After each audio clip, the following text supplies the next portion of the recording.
दोस्तों नमस्कार। 22 जुलाई से संसद का बजट सत्र शुरू होने जा रहा है।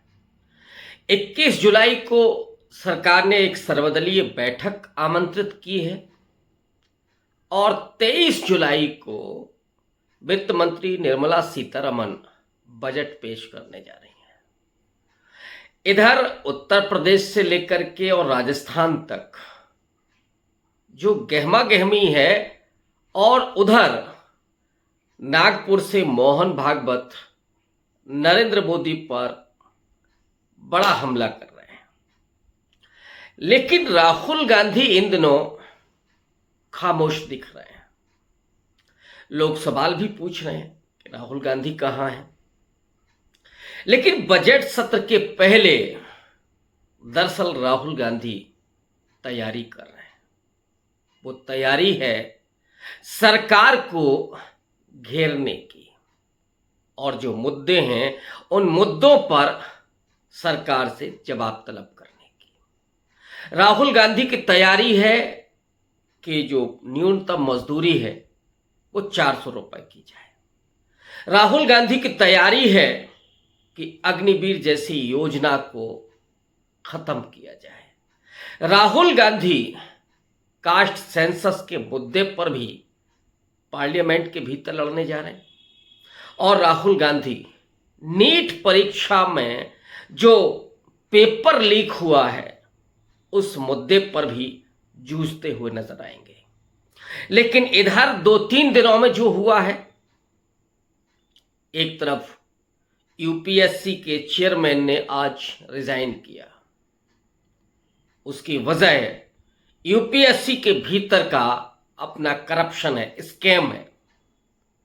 यूपीएससी जैसी संस्था जो दशकों से चल रही है, जिसने इस देश के प्रशासनिक अधिकारियों को बनाया, तैयार किया, उस संस्था पर कभी इस तरह के आरोप नहीं लगे थे जो इस बार लगे हैं मोदी जी के कार्यकाल में। और इधर जब से सोनी जी हुए थे चेयरपर्सन तब से अब जब कुछ स्कैम सामने आने लगे हैं और कहीं बड़ा भंडाफोड़ ना हो जाए, तो वो जो रिजाइन हुआ है वो दरअसल रिजाइन करवाया गया है। बलि का बकरा सिर्फ बनाया गया, असली खेल तो कहीं और से हो रहा था। जब सुप्रीम कोर्ट ये पूछता है कि नीट की परीक्षा में गुजरात के एक ही सेंटर से 80% लोग पास होते हैं, इसके मायने क्या है। मुजफ्फरनगर में पहले एक फरमान जारी होता है कि कांवड़ यात्रा के दरमियान जो ठेले हैं, खोमचे हैं, होटल हैं, उन सब पर प्रोपराइटर का नाम लिखा जाएगा। उसमें जो कर्मचारी हैं उनके भी नाम नुमाया किए जाएंगे। इस मुद्दे ने एक पूरे समाज और समुदाय को, मुस्लिम समुदाय को आशंकित कर दिया है और डर तो रहा है दलित समाज भी, क्योंकि इन छोटे छोटे व्यवसाय में, चाहे फल बेचना हो, सब्जी बेचना हो या छोटे होटल्स पर काम करना हो, कोई बड़े 5 स्टार होटल नहीं है वो। उनमें काम कौन करते हैं? अति पिछड़ा समाज के लोग, दलित और मुस्लिम। इनके नाम प्रकाशित करके क्या वो नफरत पैदा की जा रही है? ये मुद्दा भी, और ये विशुद्ध रूप से सांप्रदायिक इशू है। राहुल गांधी एक बार पहले भी योगी आदित्यनाथ को ठग कह चुके हैं कि योगी आदित्यनाथ भगवा में कोई साधु नहीं है, ठग है, क्योंकि भगवाधारी कभी नफरत नहीं पैदा करता। ये जो हो रहा है, जाहिर तौर पर राहुल गांधी उसके लिए तैयारी कर रहे हैं। तो राहुल गांधी इस बार फिर से जब पार्लियामेंट के भीतर होंगे और ये दूसरा, एक तरह से उनकी दूसरी बार तैयारी होगी, लीडर ऑफ अपोजिशन के रूप में पार्लियामेंट में बोलने की। उनके पिछले भाषण की जितनी चर्चा हुई और वो चर्चा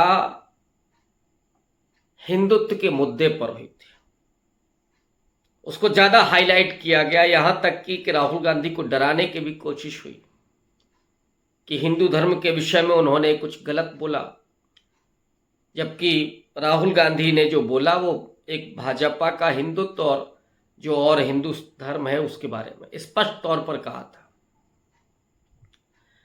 लेकिन राहुल गांधी ने जिस तरह से नरेंद्र मोदी, अमित शाह और बीजेपी आरएसएस को आईना दिखाया था, उससे पहले से ही वो तिलमिलाए बैठे हैं। नरेंद्र मोदी की तो मानो बखिया उधेड़ दी थी। ये कहा कि आप तो कैमरे पर बोल रहे हैं कि नॉन बायोलॉजिकल है। इधर राहुल गांधी की चर्चा इसलिए भी हुई कि अनंत अंबानी की शादी में, माने जो मुकेश अंबानी है उनके तीसरे बेटे के तीसरे बच्चे की शादी में देश के तमाम राजनीतिक लोग पहुंचे, लेकिन राहुल गांधी, उनके परिवार का कोई व्यक्ति, कांग्रेस पार्टी का कोई बड़ा लीडर नहीं पहुंचा। यहां तक कि जब मुकेश अंबानी 10 जनपथ गए थे आमंत्रण देने के लिए, उसी दिन उसी समय राहुल गांधी निकल गए थे दिल्ली में रेलवे स्टेशन पर, मजदूरों से मिले, लोको पायलट ड्राइवर से मिले थे। एक तरफ जहां अंबानी ने पूरा जियो रिचार्ज का दाम बढ़ा करके 5,000 करोड़ की शादी निपटाई, उसका जो बोझ कस्टमर पर पड़ा है, लोअर मिडिल क्लास पर, गरीब लोगों पर पड़ा है, ये सवाल भी पार्लियामेंट में उठने जा रहा है। इसलिए राहुल गांधी वहां नहीं गए और उन्होंने पहले से ही ये तय कर लिया था कि दोनों ही जो पूंजीपति हैं, जो इस देश में असमानता की खाई चौड़ी होती जा रही है, इसके खिलाफ बोलना बहुत जरूरी है। तो ये भी सवाल उठने जा रहा है। राहुल गांधी की ये जो तैयारी है वो इस बार फिर से बड़े जोरदार ढंग से पार्लियामेंट में वो अपनी बात रखने जा रहे हैं और नरेंद्र मोदी सरकार के सामने मुश्किलें पैदा करने जा रहे हैं। अग्निवीर जैसा मुद्दा तो पूरे देश में के नौजवानों में है। 2 और बड़ी खबरें इस बीच में आई थी, एक गुजरात से, एक महाराष्ट्र से, कि जहां कुछ पदों के लिए भर्ती आमंत्रित की गई और वहां हजारों की तादाद में नौजवान पहुंच गए। वो वीडियो भी राहुल गांधी ने ट्वीट किया था। ये जो बेरोजगारी का दबाव है वो सरकार उसको क्यों नहीं हैंडल कर रही है? रेल की कितनी दुर्घटनाएं हुई इस बीच में,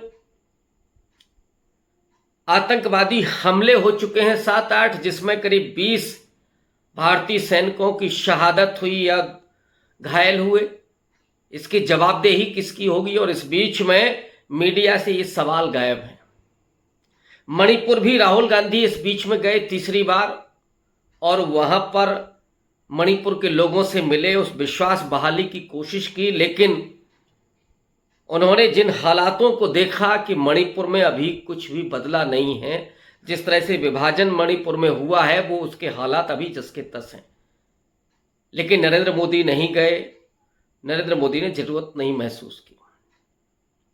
ये तमाम मुद्दे पार्लियामेंट के भीतर लीडर ऑफ अपोजिशन के रूप में राहुल गांधी रखने जा रहे हैं और ये मुद्दे इतने आक्रामक ढंग से आएंगे कि पिछली बार जहां हिंदू धर्म के मुद्दे पर उन्होंने मोदी को आईना दिखाया, अब इस बार सोशल जस्टिस और इकोनॉमिक जस्टिस के इश्यूज होंगे।